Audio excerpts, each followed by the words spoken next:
வணக்கம் மக்களே. யூஎஸ்ல முக்கியமான டூரிஸ்ட் அட்ராக்ஷன்ஸ் தான் இந்த மாதிரி ரோட் சைட் ஷாப்ஸை பார்க்க முடியுங்க. இந்த ஷாப்பை பார்த்தோன்னே எனக்கு என்னோட சின்ன வயசு ஞாபகம் தான் வந்ததுங்க. ஏன்னா இந்த மாங்காய் தேங்காய் பத்தெல்லாம் போட்டு டீ நகரில் வாங்கி சாப்பிடுமே அந்த ஃப்ரூட் சாலட்டுக்கு ஈடு இணை வேறு எதுவுமே கிடையாதுங்க. நான் மட்டும் இல்லைங்க, என்னோட பையனும் இங்கே இருக்க அந்த மேங்கோவை வாங்கி சாப்பிட்டான். எல்லாமே கொஞ்சம் இன்ட்ரெஸ்டிங்காக இருந்தது. ஆனால் நாங்கள் எதுக்காக இங்கே வந்தோம்னாக்கா இந்த ஹாலிவுட் சைனை பார்க்கறது தாங்க வந்தோம். இங்கே லேக் ஹாலிவுட் பார்க்னு ஒரு பார்க் இருக்குங்க. அந்த பார்க்ல இருந்து பார்த்தா தான் இந்த ஹாலிவுட் சைன் நல்லா கிளியராக தெரியுதுன்னு சொன்னாங்க. ஸோ அதனால தான் இந்த பார்க்குக்கு வந்திருந்தாங்க.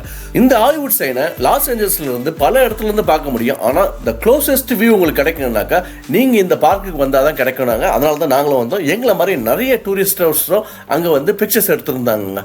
ஒரிஜினலா இந்த சைன் ஹாலிவுட் லேண்ட் தான் இருக்குது. ஆனால் அதுக்கப்புறம் லேண்ட்ன்ற வார்த்தையை ரிமூவ் பண்ணிட்டாங்க. ஏன் ரிமூவ் பண்ணாங்கிறத கூகுள் பண்ணி பார்த்தீங்கன்னாக்கா உங்களுக்கே தெரியும். அது இல்லாமல் இந்த சைன்ல ஒரு லெட்டர் வித்தியாசமா இருக்கும். அது என்ன லெட்டர்ன்றதை மறக்காம கமெண்ட் பண்ணுங்க. இந்த வீடியோ உங்களுக்கு பிடிச்சிருந்தாக்கா மறக்காம சப்ஸ்கிரைப் பண்ணி லைக் பண்ணுங்க.